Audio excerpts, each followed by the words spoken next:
Welcome to the Daily Horror Habit Podcast. I'm your host, Jay Krieger, bringing you daily reviews of currently streaming horror movies for your twisted pleasure. Be aware that these reviews may include mild spoilers. And as always, I hope you enjoy. Today's review is of the zombie film The Girl with All the Gifts, which is currently streaming on Netflix. Adapted from the novel of the same name, The Girl with All the Gifts tells the tale of a group of survivors searching for a cure to a zombie apocalypse, but there's more to one of their group members than meets the eye. And to help break down this unique take on the zombie genre is returning resident zombie expert Bernie. Welcome back, man. I appreciate it, buddy. I don't know if I'm going to be able to leave the house after watching this movie, but I appreciate you having me on at least. So this is a movie that I had only seen once before, and I probably saw it just when it came out, and I hadn't really thought about it again. And I'm really interested to hear how you experienced it on a first watch, because even for me, who had seen it previously, it's such a jarring beginning to the movie. Like that first 15 minutes of the movie, if you go into it and you just think it's going to be kind of a traditional zombie movie, it's very, very jarring to kind of like your normal expectations for a zombie movie. But what did you think of that cold open? Honestly, I think you hit the nail on the head. I was very confused. I didn't really understand what was going on. Because again, to your point, this isn't a traditional zombie movie by any stretch, right? But I don't think we even realize what's going on until about like 15, 20 minutes into the movie where I think it was Sergeant Eddie who he like spit on his arm and then all the kids started to kind of growl at him. That's, I think, when we started realizing, okay, like, these aren't just normal kids and this isn't some kind of like a weird war camp or something like that. Like there's something deeper to this that's going on. So I think the way that the director and the kind of story built off that was pretty jarring, to your point. Yeah, because the film opens up and it's these kids that are in prison cells essentially. And then these soldiers are walking through the hallways. They're pointing guns at these kids. And you're like, what is this all about? Is this some kind of, like you said, war camp? And it's even just like before you even see what's happening or a guard shows up with a gun, you hear the soldiers shouting at them and they're saying like, wake up, you friggin' abortions, and all this super harsh language. And it is very jarring because you go into it and you're expecting, okay, I've watched, I don't know how many years worth of zombie movies. We kind of have these preconceived notions of how zombie movies play out, right? There's a group of survivors. The zombies either running or walking. You got to take them out. You want to find a cure kind of thing. And to start the film in a way that is so foreign to the kind of typical, prototypical zombie movie, I think is a really smart way to reinvigorate a genre that I think has been oversaturated for a long time. Not to kind of like get on a soapbox about it, but I mean, a lot of zombie movies, it's kind of like a dime a dozen kind of thing. And to start the movie and have the angle be like focused on kids is such a bizarre concept, and yet the more you unpack it, the more it really creates this own identity for a zombie movie that is able to surprise at least me in ways that I would never expect a zombie movie to. Well, I mean, the thing too that I found fascinating about this, I'm a big kind of zombie junkie in that sense, but I've never heard of this movie before you mentioned it. Maybe I'd like browsed past it on Netflix or something, but I didn't really kind of give it to any second thought. But again, when you go through that first 15, 20 minutes and you're just more so confused, I think, than anything else about what exactly is going on. And then it starts playing out where Sergeant Eddie, he rolls Melanie out in her kind of wheelchair out onto the surface level area. And then you start to kind of hear army guys running around. There's a siren kind of blaring, right? And you're starting to understand that, okay, maybe Melanie, again, isn't as necessarily nice or harmless as we thought she was. She does growl a little bit at Helen, but we don't really, again, still fully understand what we're dealing with until we see that, it kind of reminded me of The Walking Dead when they're at the prison. You just see wall of zombies that are trying to break through and a bunch of people shooting at them. So, I mean, at that point, I think the picture starts to become clear that, again, Dr. Caroline is trying to experiment on Melanie in some sort of way to find a cure. And it's very interesting because, again, as the movie progresses, you think that Dr. Caroline is is kind of a hero in this, but she starts to do things that make her more of a villain. And I think that kind of trajectory starts where she puts Melanie on that gurney and is about to, I forget the medical term that she was going to do, but she was going to like take her brain out and her. Yeah, they were gonna dissect her brain basically. Yeah, very very nice way to be eating a steak and cheese sandwich and watching a movie. By the way, I should have given you a heads up. That's my fault. But you're the resident zombie expert, man. You should be used to grotesque scenes such as that. that's a very fair point. That's a rookie mistake on my end, but to that effect, I mean, seeing that scene right where you have Dr. Selkirk, Dr. Caroline, and then Melanie are in that like little hospital wing, right? And Helen comes through and she basically threatens to save Melanie's life by hurting the other two doctors, and she kind of gets rushed away by the army folks. See that scene where that little kind of metallic wall is coming down, that like sheet metal stuff, right? And Yeah, it's like a shutter. the shutter, yeah. And you see those zombies breaking through in the background, but you don't hear it yet. That gave me such anxiety, but also it's such a cool scene to see that. What was your kind of thought when you were watching that in its kind of totality?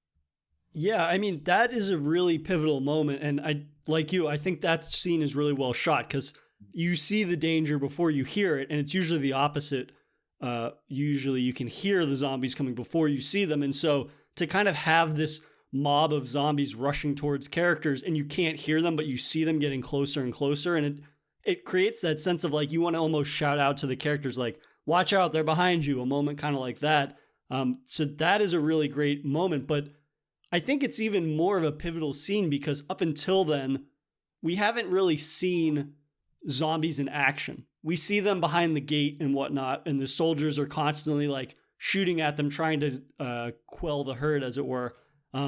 But up until that point, again, like that first 15 minutes where there's the twist, right? In that the kids somehow are infected, and yet, unless they can smell you, they're just normal like you and I. Right. But if they begin to smell you, then they start to change into zombies and they try to eat human flesh and things like that. And again, though, like I think there's such a almost like a perverse portrayal of zombies in that this idea that these kind of like sweet, innocent looking kids are the most dangerous thing in the world at this point, where they blend in. Like if you were a survivor and you were walking through downtown London and you saw that kid from afar, you'd probably run up and try to help. But then as soon as they got your scent, they try to eat you. Like it's a very unique take on a classic kind of horror genre. And I think that the way that they go about doing that and exploring the relationships and the complex relationships, because again, I think for a majority of zombie movies, character relationships are not always the complex kind of focal point. But again, this perception that characters have of the child hybrids, as they're called. I mean, in this world, they call the zombies hungries. They kind of avoid that mortal zombie sin of zombie movie sin of like being like, oh, there's zombies or something like that. So they come up with that creative name, in air quotes, creative, the hungries. And I just think it's an interesting dynamic, and it adds a lot of tension to characters rather than having the main point of tension being like, there's zombies out there and they're threatening. It's more about like perceiving a class of zombies as actual like people. Right. And I mean, to that point too, right? The child aspect of the hungries, as they call them, you've seen it in Black Summer and you've seen it in Resident Evil, where characters will see, again, the dreaded Z word, but they'll see the zombie kids, right? And they'll end up getting, unfortunately, torn up after that due to that, right? Because they let their guard down. The thing that I found fascinating in this particular movie was that a lot of the times zombies are kind of peripheral to the danger of what's going on. It ends up being a human conflict. Whereas this is kind of a human conflict, but at its core, again, it ends up coming down to the humans kind of against Melanie in a sense, right? So it's again to your point about this being such a unique take on zombies. I think they explore a lot of things that we don't typically find in zombie movies, but they do it in a way that's still very relatable to the zombie movies that we're used to. Yeah, and I think, and I would agree that that comes into play a lot when you have these characters that are, it's mostly struggles between the humans, right? Like you said, the zombies are kind of peripheral to the real conflict in the narrative. And that's how we treat the hybrid children that are both human and zombie. They're half and half. And we kind of learn in that disturbing little monologue from Glenn Close's character, Dr. Caroline, when she talks about how these hybrid children essentially were born, quote unquote, from infected women, but the infected women didn't give birth. Rather, their wombs or their fetuses became infected and then ate their way out of their mothers, which is just like so horrific, like to even think about. But that's one of those moments where you're conflicted kind of between, and you understand the conflict these characters face in that half of them, like the soldiers, just want to kill all of them, essentially, but they're beholden to the science community or the remaining scientists in that we have to synthesize a vaccine. And the only way we can do that is to decapitate and study these seemingly children. But then you kind of have the maternal instincts of the teacher, who is Helen. And it's just like, it's nurture versus nature in a lot of different ways. This idea that like Glenn Close's character, Dr. Caroline's willing to do whatever it takes, even if she has to dissect every single hybrid child, she's going to do that to try to find a cure. And yet Helen is the one that she can't help the fact that like she begins to see them as actually people. And that's what causes and sends them into constant conflict and chaos throughout the film. Well, let me ask you, I mean, so there are obviously, like you said, two camps in this. Which camp would you fall on? Because they both have merits to some degree. I definitely have my camp that I'm very much in, but what do you think where would you fall in the side of science or the side of like those army guys? I would probably fall in between the army response and the science response, because obviously I'm human. I want to be able to synthesize a vaccine. And I mean, we'll get into the ending direction that the film goes in, but I don't know why they have so many of those kids in the same room at once. You know what I mean? Like when they give us in that opening 15 minutes, we see Helen teaching a class and there's like 30 kids that are strapped into wheelchairs with their head and arms and legs restrained so they can't get out. But the idea that you would have that many in one room, and she even like unlocks their arms at one point so they can write. I feel like that's just a recipe for disaster at a certain point. So I would probably be a little more diligent in like how I'm going to deal with containment and things like that. Also, the one thing that I didn't understand was with the military base, right? When they go up to the top of the ground level of the base, we see like hordes and hordes of zombies trying to break in. And yet all the soldiers are like running around and they're drawing attention to the fact that there's people there. So I didn't understand why they didn't just all go underground, pretend like nobody's there, and then the zombie hordes would probably move away or migrate to a different place. Well, like to your point on that, if when Sergeant Eddie, Caroline, Melanie, like that whole group, they got to London, they're looking through binoculars and they see the zombies seemingly kind of asleep, right? Before they end up, they're like hibernating. Right. To that point, I mean, that opening scene when the zombies break through, there were a couple of parts to that were, you had to make a couple of really serious mental leaps to get Melanie to survive, right? Like, there's two soldiers that end up taking Helen away, and one of them hits, I believe it was the Asian gentleman that hit Helen with like the butt of his gun, and that when Melanie like jumped on him and started biting him, his colleague or squad member, whatever you'd call him, she's just standing with a gun looking at her. I feel like, I don't know, maybe I'm not giving military members enough credit, but I feel like she would have got that kid if she saw that happen, right? See, that's part of the predicament that I think this movie really has a human layer to the zombie problem, essentially, where it's like normally if nobody would ever hesitate if they see this undead thing that's skin is rotting and and it's revealing its bone and everything and it starts attacking somebody. You're not going to hesitate to shoot that because it looks like a monster because it is a monster. But if you replace that monster with, I don't know how old Melanie's supposed to be, like an 11-year-old or a 13-year-old, whatever, you might hesitate in that. This idea that she looks completely human, and yet we know that when she smells other people or humans, that she's going to eat them. And she does a couple of very important kind of costume changes, right? Throughout that intro where we don't know really what's going on, all the kids are wearing pajamas. And then her first kind of costume change is when she eats that soldier and she's covered in blood now. This seemingly normal little girl is covered in blood. Her face is covered, her mouth is covered, her clothes are covered. And then we get to the part where they actually escape that military base that gets overrun and they have her handcuffed and then they put that like Hannibal Lecter mask on her face.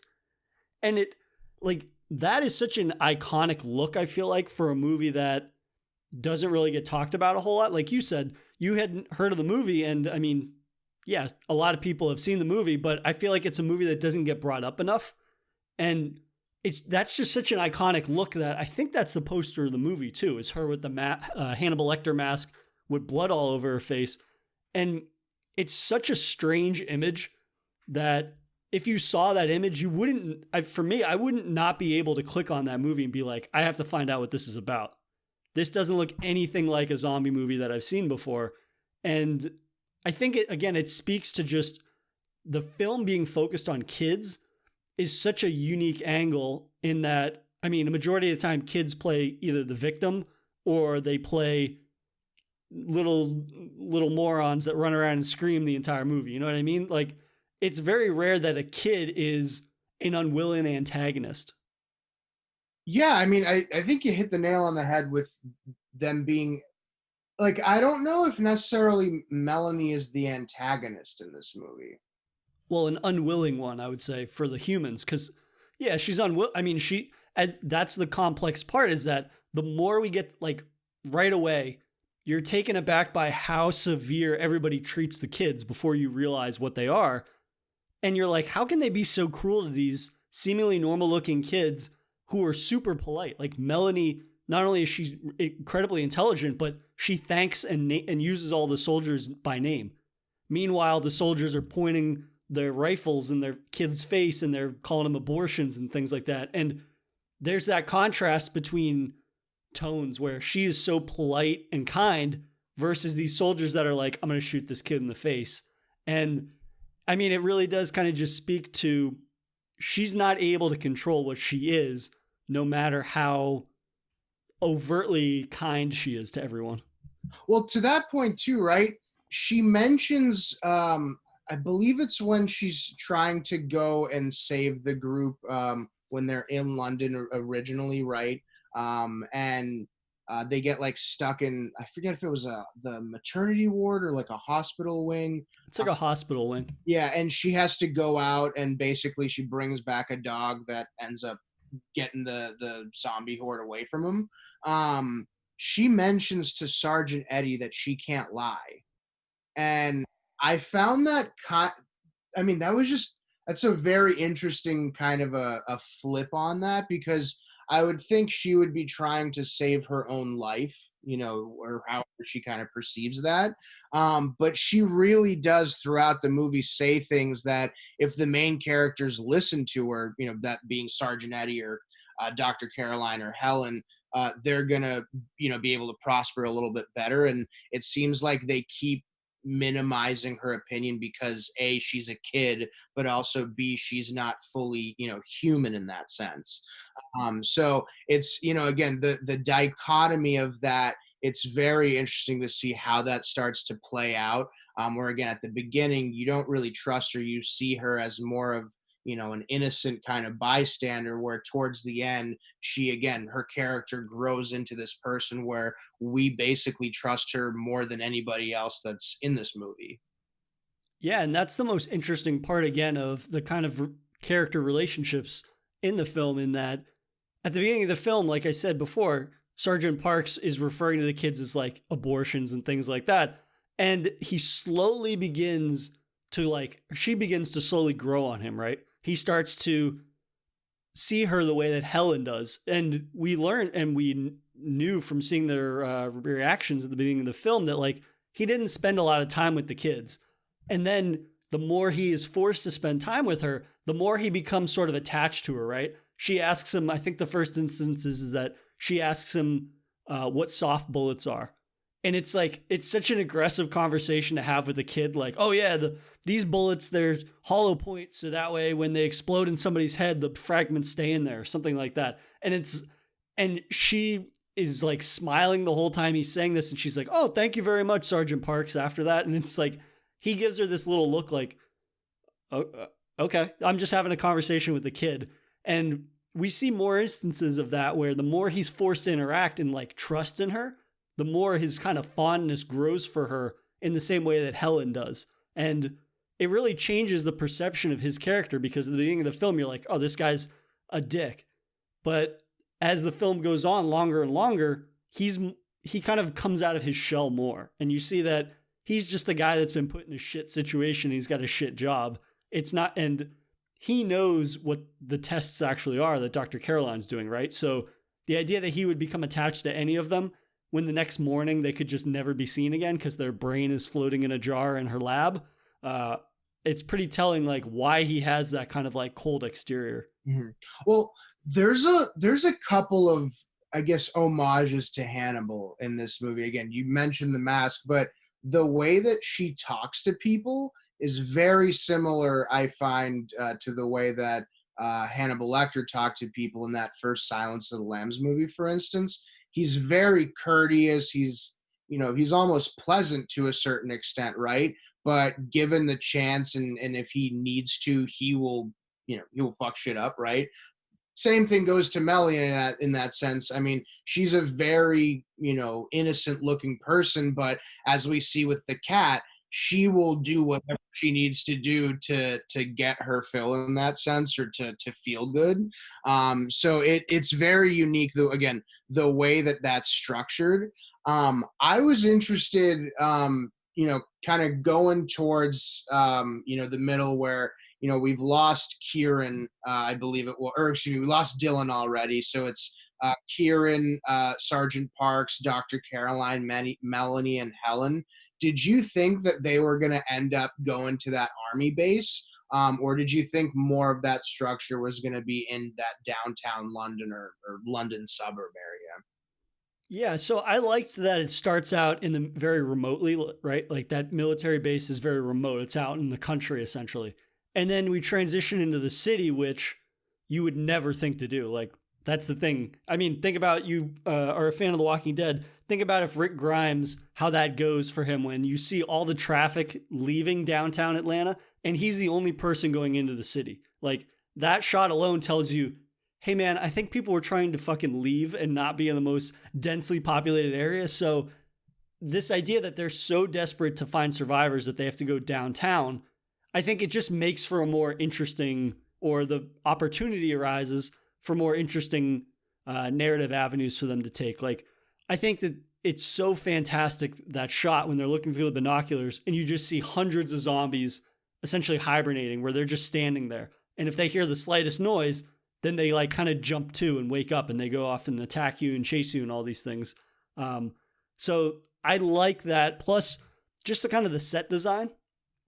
This is where kind of the comparison to the video game The Last of Us comes into play a lot. Not only like the zombies in the film they come about because of like a fungus virus, which is the same exact thing in The Last of Us.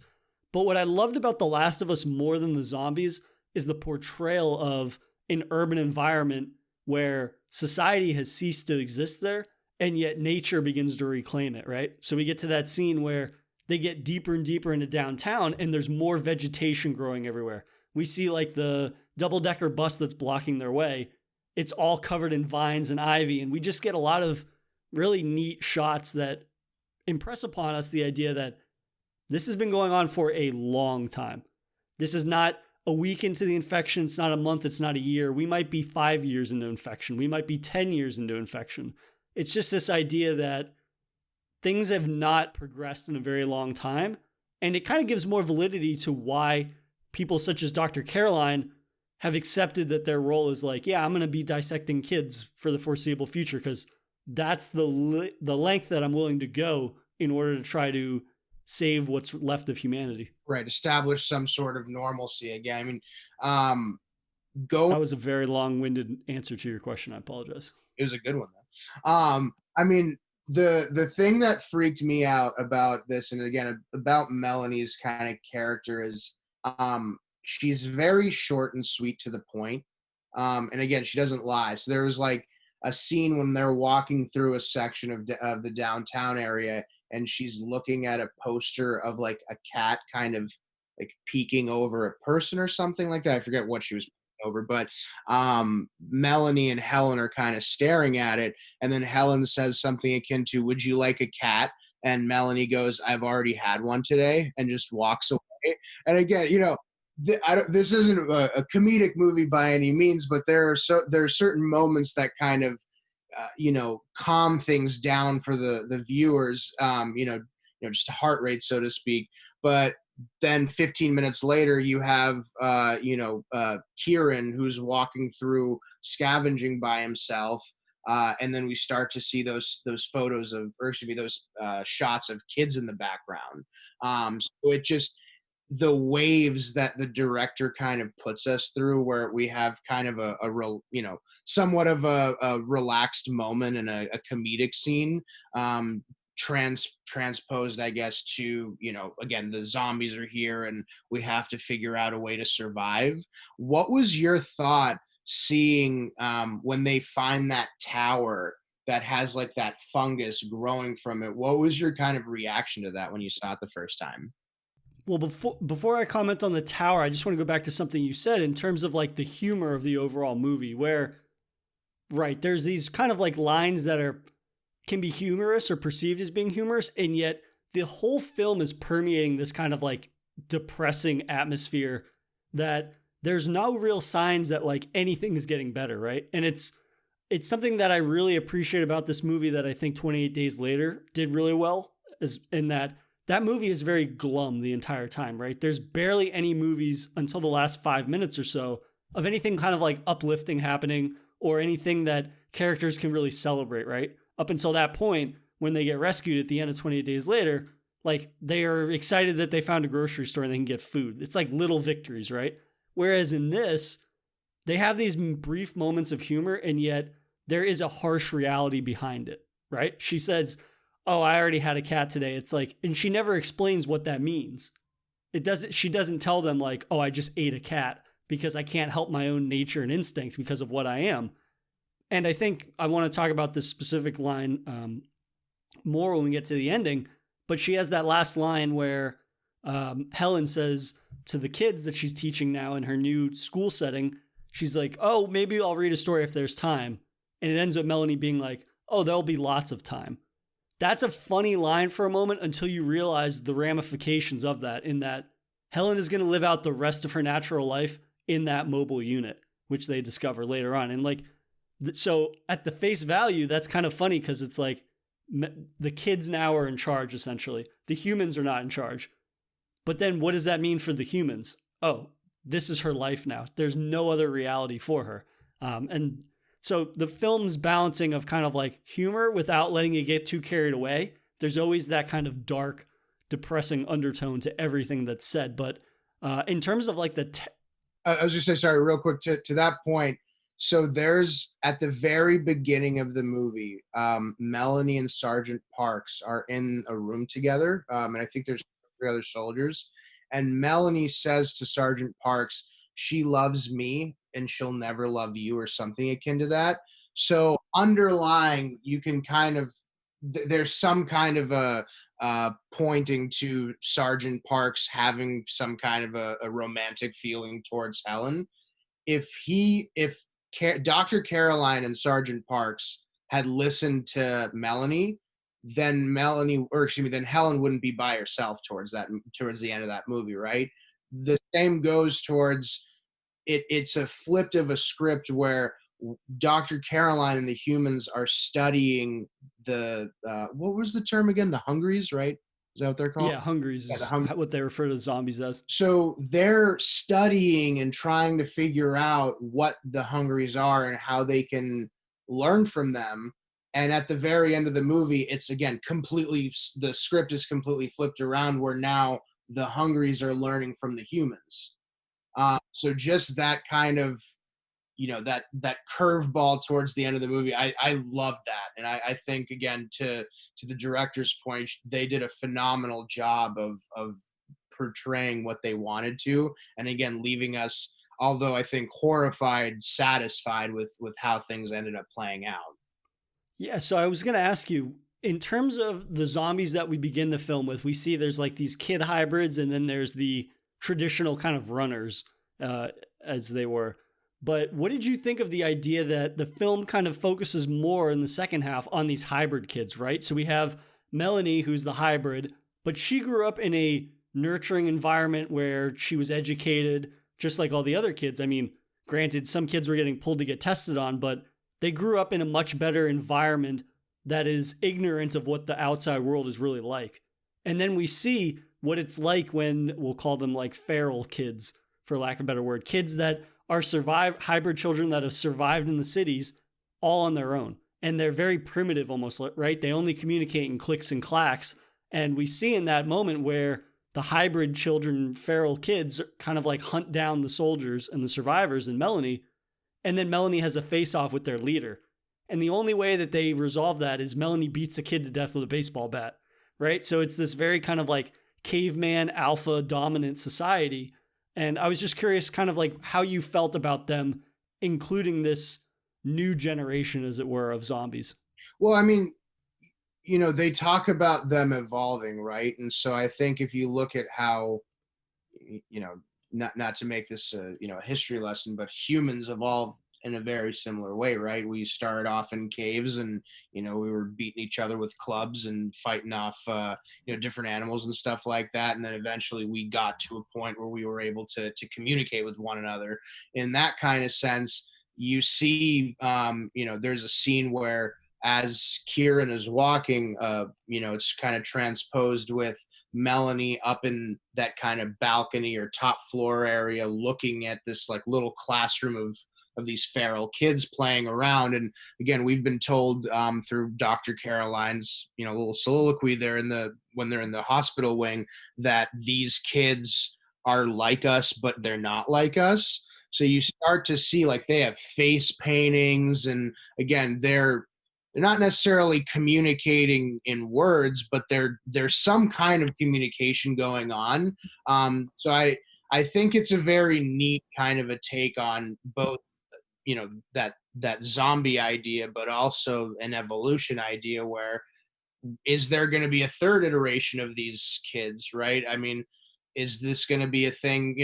I'll be very honest with you. When they started talking about kids being born, I was like, are these zombies or these hungries having sex with each other? Like, what the hell is going on, right?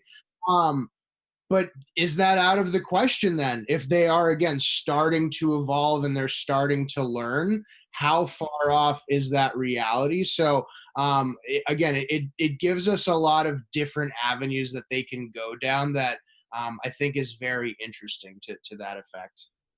I mean, so that's a great point that you make, because that idea fuels the end of the film, right? It fuels this hard right turn that Melanie takes when Dr. Caroline essentially gasses the other two survivors. She knocks out Helen, she knocks out Sergeant Parks, and it's just her and Melanie. And she tries to convince Melanie, give me your brain so I can synthesize a vaccine in this kind of like mobile lab that they find in the city center. And Melanie's about to do it, right? She's about to be like, yes, I'll give you my body to save these people. And then she realizes I'm more human almost than, or not that she's more human, but she views herself as being a person now through these experiences, through how the survivors have treated her and getting to know her. And she even asks Dr. Caroline that. She's like, am I a person? Do you see me as a person? And Dr. Caroline thinks that she's doing the right thing by being like, yeah, sure, I see you as a person, to kind of give her some type of compelling her to want to help the humans that are remaining. And yet it instills in Melanie that it's if I'm a person, I shouldn't have to sacrifice myself and all of the kids that are just like me. Because if we're just like you in a certain regards, like our lives have value and meaning, why should we all have to die to save a dying people? And that idea is what drives the end of the film, right? And the twist in that she decides, I'm not going to help you synthesize a vaccine.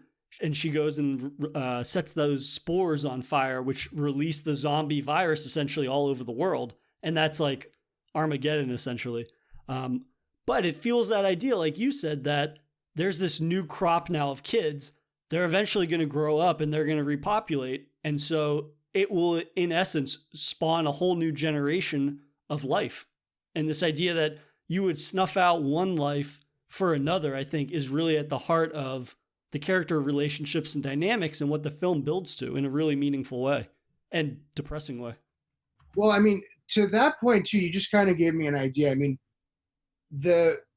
when Melanie breaks out when they're at the army base originally, right? And the Hungries end up breaking through that fence. There's a scene where Melanie is like the camera's kind of panning in a circle to just give us a view of what's going on. And it's very difficult outside of when like the cars come in and the soldiers are shooting. It's very difficult to actually discern who are the people and who are the Hungries. And I mean, again, outside of like seeing people getting eaten in that sense, right?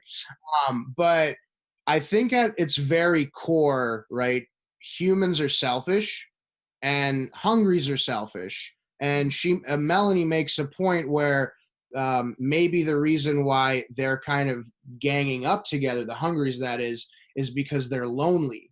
So they have some kind of, they're not necessarily human, right? But they still have some sort of human tendencies. So I wonder if that ended up impacting her way of thinking, again, towards that end of the movie where she makes that decision, being like, again, you guys have had your chance and look at where we're at. Maybe it's time for us to kind of go into a different direction and the world evolves into this being more of a reality. Now, as a human, I'm very much opposed to that, obviously. But in terms of like storytelling narrative, that's a really, really interesting kind of way of doing it that, again, I think this is a really good example of a zombie movie that it is a zombie movie, but it's very different than your normal kind of ones that we think of, the classics. But it separates itself in a way where, I mean, I think this is probably not one of my top 5, but it's definitely in that top 10, top 15 of zombie genres in that kind of sense.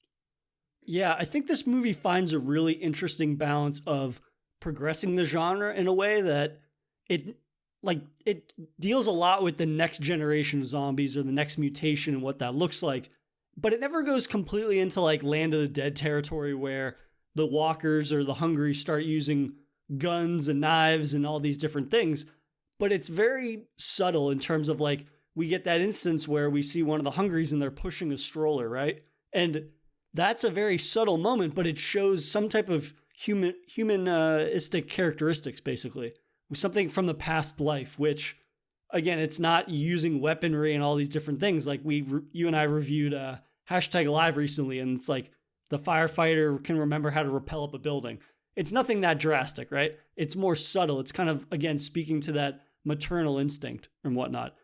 But I think that the decision to kind of focus on the next generation and to have it be zombie kids, essentially, that contrast, I think, is really interesting between educated and kind of like feral, right? Because it shows the potential for both. And that's why the end of the movie, I think, is so powerful in that we have Helen, who's trapped in that containment unit, who's completely safe, but it's like a prison, right? She can't leave. And so we get Melanie convincing all of the feral kids to go there so Helen can teach them.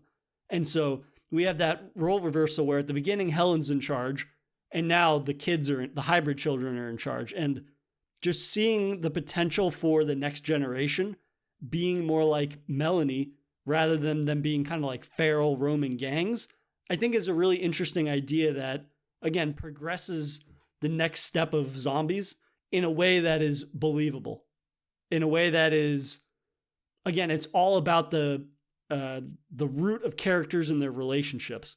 It's not about them having three arms or they're the size of skyscrapers or whatever. It's more about, oh, when you apply a human characteristic and human traits to these creatures, they in themselves become more inherently human. It's kind of, again, that nature versus nurture thing.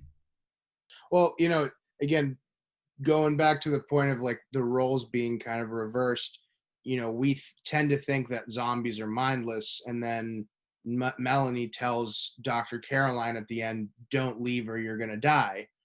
And she makes, she listens to whatever stupid part of her brain said I should leave and follow her and try and save her, and she ends up, I think rightfully so. I think it was a nice way to finish that character off, where she ends up getting taken out by, that gang of kids. And same thing again to Sergeant Parks. I mean, he would have had the opportunity basically to live the rest of his life with Helen, and they could have potentially had kids, and then could have continued the human species forward through that way in some kind of regard, right? Whereas now, again, I love the ending, but I also hate it where, the reality comes in where Helen has done all she could to save Melanie, and now Helen is a prisoner to Melanie's world, essentially, because of Melanie's world. So, I love the way that it kind of closed off, but do you think that there's going to be a sequel to this, and would you be open to watching a sequel of it? So there's a prequel book. So like The Girl with All the Gifts it's an adaptation of a novel, right? Of the same name. And there's a prequel that the author wrote called, I believe it's called The Boy on the Bridge, which takes place, it's a prequel. It takes place before The Girl with the Gifts. And I would be interested in them exploring this world more. I think I would prefer a prequel rather than a sequel, right? Because I'm not really interested in seeing how the zombie hybrids repopulate or whatever and start over, essentially. I'm not really interested in that. I'm more interested in seeing kind of like how the characters' relationships, not specifically these characters, but seeing how the world itself it became so susceptible and how it fell, essentially. I think the fall of something is more interesting than the rebuilding, narratively speaking. But I want to go back to Sergeant Parks' death, which you mentioned. And that, I think, is the most heartbreaking part of the movie, because here's this guy that he was giving out all this advice about how you treat hungries, right? At the beginning of the movie, again, he's been calling them abortions and all these things. He scolds Helen when she starts rubbing the top of Melanie's head because she's having that like affectionate moment for a minute. And then he becomes like she grows on him in a lot of ways. And you see like that cutesy little moment where he gives her the walkie-talkie and she's all excited to learn how to use it, and they're playing with it, and they're talking to one another and things like that. And then he leaves the bunker, right, to go find her when the spores release, essentially killing him. And she's like, "Why'd you leave?" And he's like, "Oh, I was worried. I was looking for you." It's ironic that if he had followed his own advice at the beginning of the movie, he would still be alive. And yet his character would not have had all that growth, right? Like his character grows exponentially more than any other character, I think, in the entire film. But then a really interesting line is that when he's dying and being turned, essentially, he's like, "Oh my God, the world is ending. It's over." And then Melanie says, "It's not over. It just isn't yours anymore." That's a moment that I think it's interesting because it's almost like humans in the environment, right? It's kind of like if we treat the environment like such shit, eventually it's going to lash back out to a point where it's not inhabitable for us anymore. And the earth will always be here. It might not be habitable for us, and it won't be ours. We perceive it as being ours. It might not be ours anymore. And so that I think is, and then of course Melanie shoots him before he completely turns into a hungry. But I think that's the most heartbreaking part of the movie, just because it shows, even if you have that growth and that, not maturity, but kind of like being open to affection and things like that, can eventually kill you in the end in this post-apocalyptic world. Like loving something or trying to form a relationship with something can kill you just as much as any spore can. Absolutely. Well, again, that's really interesting that you say that, because again, at the beginning, I think if that same opportunity presented itself, Melanie would have let Sergeant Parks turn. Right? They had a very, very poor relationship at the beginning. But to your point, that character arc and that character development, I don't like the character at the beginning, but I genuinely felt bad when she shot him. So again, you know, I think a lot of times and in a lot of shows and movies, you have a character arc drawn out and we don't relate to those characters at all. I related probably to Sergeant Parks more than any other character in this movie just because I would have a very similar thought. I'm very much in that sense in the camp of we need to kill all these things, we need to protect humans. Whereas again, Melanie kind of gives him more of a philosophical answer, and I think that kind of helps. I don't necessarily calm him down, but gives him a little bit more closure that, again, this isn't necessarily the end. This might just be a new beginning. And to your point, it wraps a nice bow around on the movie that I think is not necessarily happening in a lot of different zombie movies that are of good quality, but have very unfortunate endings or the way that they end. Yeah, and it's one of the few zombie movies I think that you can see both sides, right? Whereas in something, again, I use Land of the Dead all the time as an example, but in Land of the Dead, it's like the zombies are reclaiming something and it's like a metaphor for capitalism and all these different things. But it's like, it's very clear cut. Like you want the humans to win. You don't want the zombies to win. In this, again, it speaks this idea that the zombie film is based around children, right? And the next generation sort of thing. It's kind of like the worst thing ever would be for a parent to have to bury their child, right? Whereas a child should always bury their parents, hopefully. But it's one of those things where, again, it comes back to, do you really want these hybrids to all die? Even the feral ones at the same time. Like the feral ones, it shows that that's in their, it's not necessarily their nature, but it's how they were raised, right? If you're going to be born in the ashes of civilization, yeah, you're going to roam in a gang where you kill anything that moves because you have to eat, essentially, especially if you have certain compulsions that you can't help. Just like Melanie, like you made a comparison to Melanie being like Hannibal Lecter, and that's an apt comparison, except that Hannibal Lecter is 100% in control of his desire to kill. And we see that, I mean, more so in the TV series, like he's able to blend in and he only kills when he wants to kill. It's a compulsion, but it's one that he can control. He can decide whether or not he wants to kill you now or in a year or in 10 years, that kind of thing. Whereas Melanie, she has the intellect and she's very friendly and she's able to form relationships. And yet that urge to kill, if it presents itself and it comes out, she is completely incapable of controlling that because it's in her instincts. But again, it speaks to just the idea that if Helen was not her kind of like mother figure, then she would be just like the feral children that they meet in the cities. And I can't we can't do this podcast without giving a shout out to the actors and actresses that played in this. The actress that plays Melanie, Sanaya Nanua, I might have butchered that name, I apologize, but that's one of the best like child actor performances I've seen in a long time. I mean, I believe it's her debut. She's a hell of an actress. She did a phenomenal job in this. I was really annoyed, to be honest, by the Helen or Gemma Arterton's character, Helen. But Unclosed, Dr. Caroline, another phenomenal job. Patty Considine, who's Sergeant Eddie Parks. I think they did a really, really good job on the casting of this. And it shows throughout the movie because those characters are super powerful. Yeah, absolutely. And I think it speaks to this idea that this is a very character driven zombie movie. It's all about the relationships and the dynamics. And for the most part, I don't think there's a weak link amongst them. Like they all embody these characters in such a believable way. And I mean, of course, Glenn Close is a powerhouse in anything, but even Sania, this is her first time acting. I mean, she was in a short of some sort, I think, before this, but this is her first feature film. And she's such a complex character.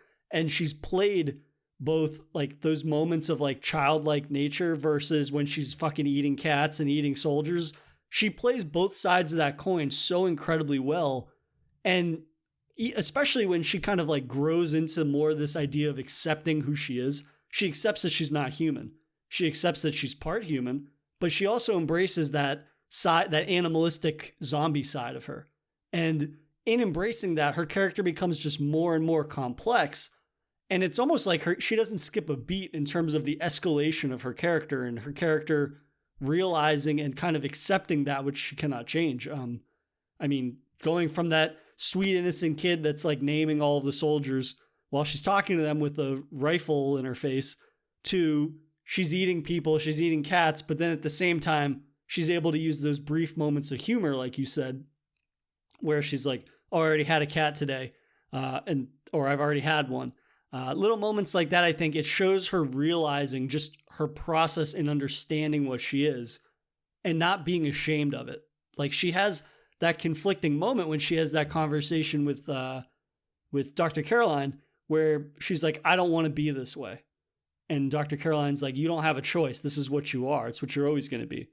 And that moment really kind of solidifies in her that if I want to live a life that's worth living, and especially when Dr. Caroline says, "I see you as a person," or "I see you as a thing," or not as a thing, but as having a soul, for lack of a better word, it really solidifies in her that my life has meaning and my life is just as valuable as your life. And so me giving up my life and all of those kids' lives doesn't really make sense if I am worthy of my life. Well, so I asked you this question earlier about whose side you would have taken, the armies or science. Looking at how the movie ended, would you still have been in the middle, or would you have gone more so in one of the two directions? I mean, I'm human, so I would probably want to go with the military and just be like, you got to synthesize a vaccine from this kid. Sorry. But do you think that, again, I don't necessarily want to go too deep in the minutia of this, but if that whole structure was filled with those spores, or spore eggs, I think they were called, right? That would eventually, have that happen. They would be released. Would you have been on board with that happening sooner or later then? So I think the idea is, and this is why I think the narrative is so strong in that you can be in either camp, right? And both options, or whichever side you would pick, actually has a lot of merit to it in terms of the way that the narratives are branching. They had fixed that mobile medical unit. It's solar powered, so it's never going to run out of solar. And the idea that if they could synthesize a vaccine, they could roll up to other military bases all in the country. And there's a quarantine room on that mobile base, so they could let in people, inject them, and then wait for them to be cured, essentially. And so this idea that they could begin to repopulate and that they could use, because we see that Glenn Close's character has some type of like hazmat suit with a respirator. They potentially could go out and bring more and more people in, use the vaccine, and then they could sort of go out and start to rebuild certain areas, granted, or they could go back to those underground facilities. Granted, I don't know how long that's really sustainable with if the spores ever stop falling or if the atmosphere ever goes back to normal. That's up for debate, but I think that the film does enough that it's conceivable that that narrative avenue could work. What about you? I would have been full military at the beginning.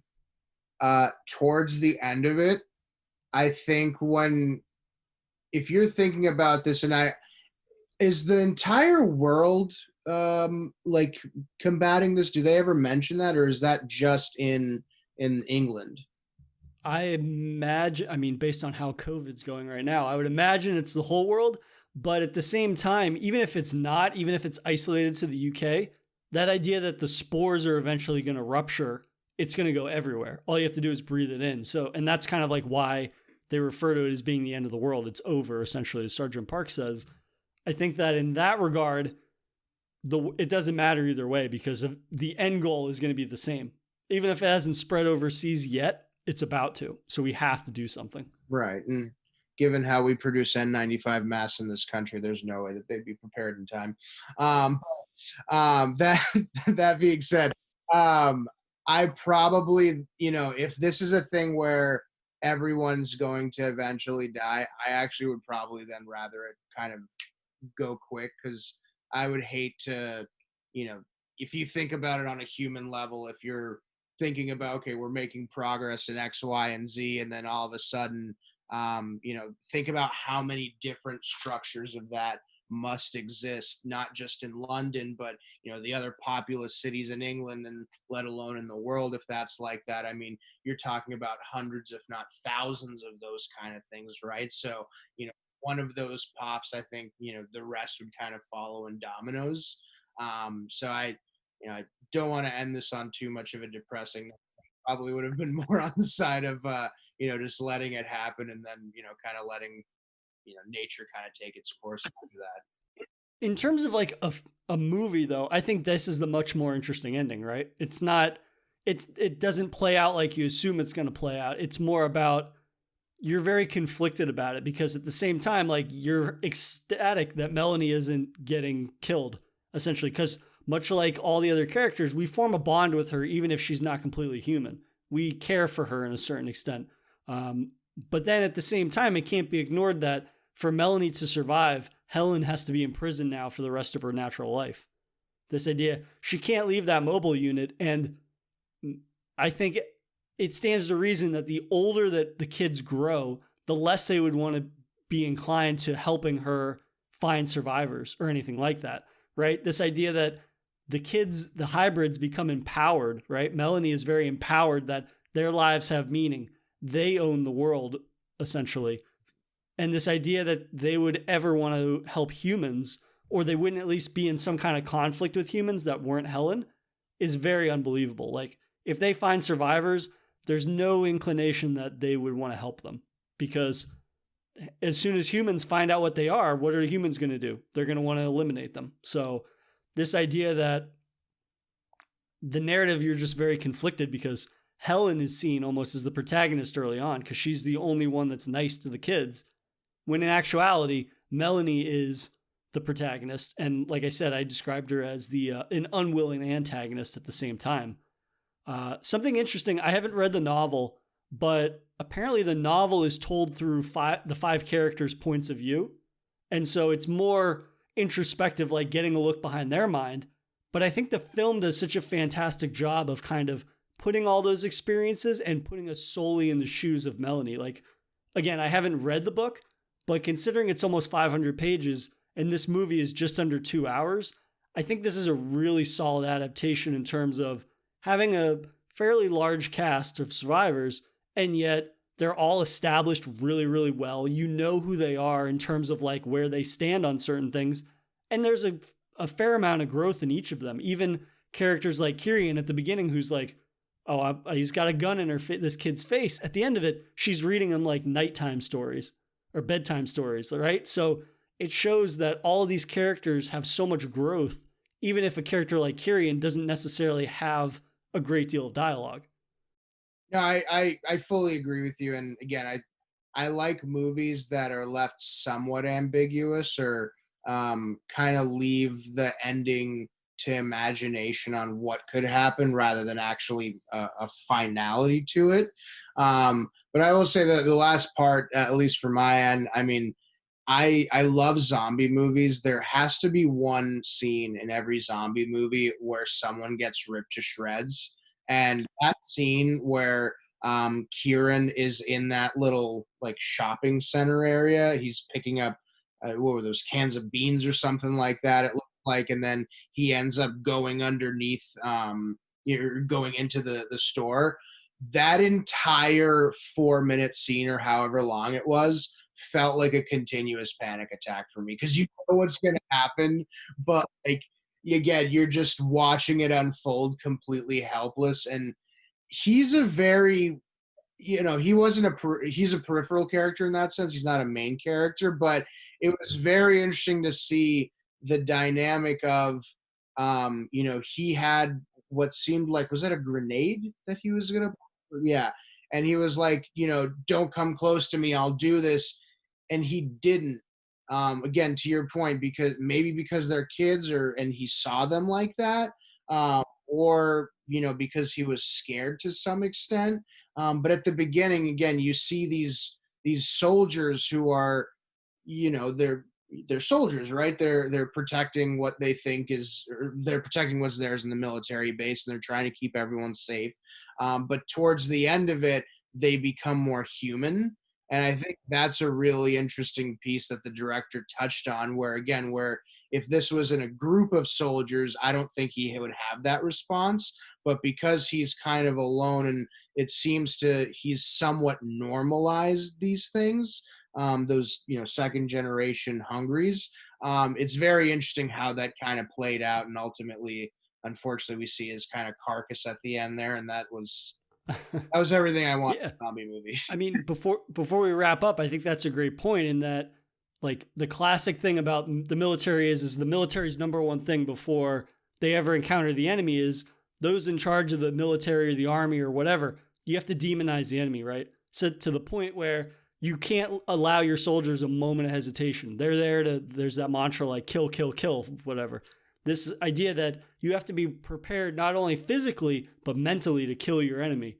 And traditionally in zombie movies, why would you have any hesitation shooting a half-dead corpse in the face? Like, you wouldn't, because it looks like a half-dead corpse and you know it'll rip you apart, to shreds.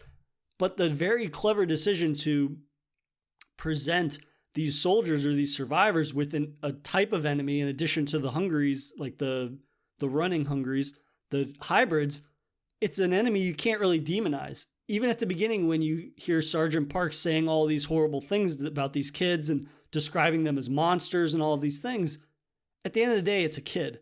So you might act tough and hold a gun and point it at it, but when it comes to it, are you really able to pull the trigger or pull the pin on a kid?